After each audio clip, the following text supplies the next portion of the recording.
Welcome back to another technical video. Today I'll be going through your question, answering it, and hopefully finding that solution that you're looking for. Guys, remember to stay just a little bit crazy like me, and hopefully you work through that resolution. Let's continue on.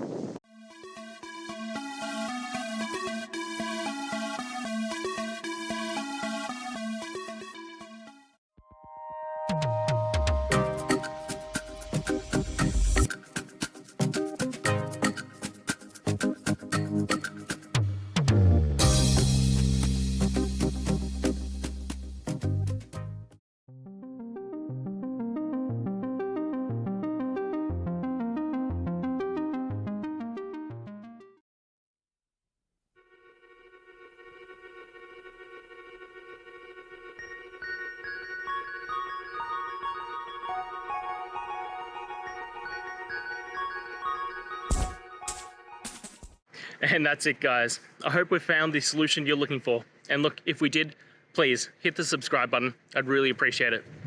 And until the next time you need technical help, I hope you have a good one.